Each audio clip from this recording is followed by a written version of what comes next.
People देव की यह कथा। एक बूढ़ा ब्राह्मण था। वह हर रोज पीपल को जल से सींचता था। पीपल में से रोज एक लड़की निकलती और कहती, पिताजी मैं आपके साथ जाऊंगी। यह सुनते सुनते बूढ़ा दिन ब दिन कमजोर होने लगा। बुढ़िया ने पूछा कि क्या बात है।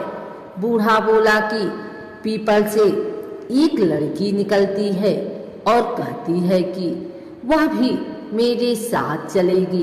बुढ़िया बोली, कल ले आना उस लड़की को, जहाँ 6 लड़कियां पहले से ही हमारे घर में हैं, वहाँ 7वीं लड़की और सही।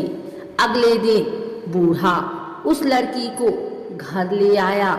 घर लाने के बाद बूढ़ा आटा मांगने गया तो उसे पहले दिनों की अपेक्षा आज ज्यादा आटा मिला।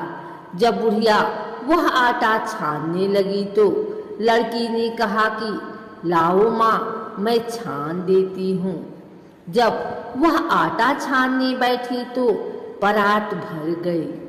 उसके बाद माँ खाना बनाने जाने लगी तो लड़की बोली कि आज रसोई मैं बनाऊंगी। तो बुढ़िया बोली कि ना, तेरे हाथ जल जाएंगे। लेकिन लड़की नहीं मानी और वह रसोई में खाना बनाने गई तो उसने तरह तरह के 3600 व्यंजन बना डाले और आज सभी ने भर पेट खाना खाया। इससे पहले वह आधा पेट भूखा ही रहते थे। रात हुई तो बुढ़िया का भाई आया और कहने लगा कि दीदी मैं तो खाना खाऊंगा। बुढ़िया परेशान हो गई कि अब खाना कहाँ से लाएगी। लड़की ने पूछा कि माँ क्या बात है। उसने कहा कि तेरा मामा आया है और रोटी खाएगा, लेकिन रोटी तो सबने खा ली है, अब उसके लिए कहाँ से लाऊंगी। लड़की बोली कि मैं बना दूंगी और वह रसोई में गई और मामा के लिए 3600 व्यंजन बना दिए। मामा ने भर पेट खाया और कहा भी ऐसा खाना इससे पहले उसने कभी नहीं खाया है। बुढ़िया ने कहा कि भाई तेरी पावनी भांजी है, उसी ने बनाया है। शाम हुई तो लड़की बोली कि माँ चौका लगा के चौके पर दिया जला देना, कोठे में मैं सोऊंगी।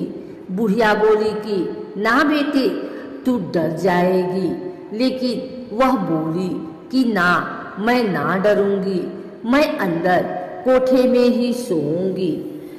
वह कोठे में ही जाकर सो गई। आधी रात को लड़की उठी और चारों ओर आंख मारी तो धन ही धन हो गया। वह बाहर जाने लगी तो एक बूढ़ा ब्राह्मण सो रहा था। उसने देखा तो कहा कि बेटी तू कहाँ चली। लड़की बोली कि मैं तो दरिद्रता दूर करने आई थी, अगर तुम्हें दूर करवानी है तो करवा लो। उसने बूढ़े के घर में भी आँख से देखा तो चारों ओर धन ही धन हो गया। सुबह सवेरे सब उठे तो लड़की को न पाकर उसे ढूंढने लगे कि पावनी बेटी कहाँ चली गई। बूढ़ा ब्राह्मण बोला कि वह तो लक्ष्मी माता थी, जो तुम्हारे साथ मेरी दरिद्रता भी दूर कर गई। हे लक्ष्मी माता, जैसे आपने उनकी दरिद्रता दूर की, वैसे ही सबकी करना।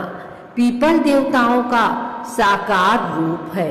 पीपल को जल चढ़ाने से देवता सकारात्मक ऊर्जा बढ़ाते हैं। पीपल में प्राण वायु बढ़ती है एवं प्रदूषण समाप्त होता है, जो एक दैविक कर्म है। पीपल पेड़ों में सबसे श्रेष्ठ माना जाता है। यहाँ तक कि भगवान श्री कृष्ण ने गीता में सभी वृक्षों में अपने आप को पीपल का वृक्ष बताया है। साक्षात भगवान विष्णु अथवा भगवान कृष्ण का ही स्वरूप है। अगर आप भी पीपल के पेड़ में दिया जलाते हैं अथवा पीपल की पूजा करते हैं तो भगवान नारायण की कृपा से आप पर अवश्य बनी रहेगी पीपल की कृपा।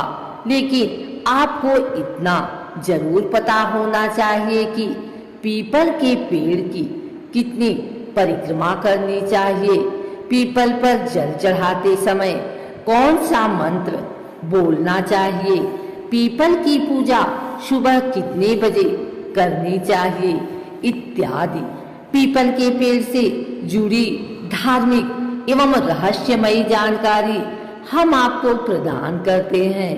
आइए सबसे पहले जानते हैं पीपल की पूजा का महत्व एवं पीपल की पूजा के फायदे। उसके बाद हम जानेंगे कि पीपल के पेड़ की कितनी परिक्रमा करनी चाहिए। हिंदू धर्म में पीपल को साक्षात भगवान नारायण का ही स्वरूप बताया गया है। पीपल की पूजा करने का प्राचीन काल से विशिष्ट महत्व रहा है। पीपल की पूजा करने मात्र से भगवान नारायण एवं मां लक्ष्मी की पूजा की जाती है।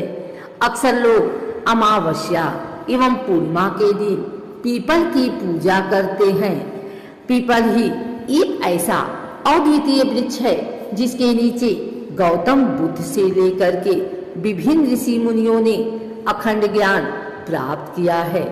पीपल के वृक्ष को देखकर हैरान होते हैं क्योंकि पीपल का ही एकमात्र ऐसा वृक्ष है जो 24 घंटे ऑक्सीजन छोड़ता है। आइए जानते हैं पीपल की पूजा के फायदे। पीपल भगवान नारायण का स्वरूप है। पीपल में ही मां लक्ष्मी का भी वास माना जाता है। पीपल के पेड़ में जल चढ़ाने के लिए विशेष बात का ध्यान रखना चाहिए कि सूर्योदय से पहले पीपल के पेड़ में कभी भी जल न चढ़ाएं। सूर्योदय से पहले पीपल का पेड़ देखना भी नहीं चाहिए और ना ही पीपल के पेड़ के पास जाना चाहिए। जब सूरज उग जाता है उसके बाद ही पीपल के पेड़ में जल चढ़ाना चाहिए। ऐसा शास्त्रों में उल्लेख पाया जाता है। सूर्योदय से पहले पीपल के पेड़ के पास जाने से अथवा पीपल के पेड़ की पूजा करने से, पीपल के पेड़ में जल चढ़ाने से, पीपल के पेड़ की परिक्रमा करने से घर में दारिद्र्य आता है। अतः सूर्योदय के बाद ही पीपल के पेड़ में जल चढ़ाना चाहिए।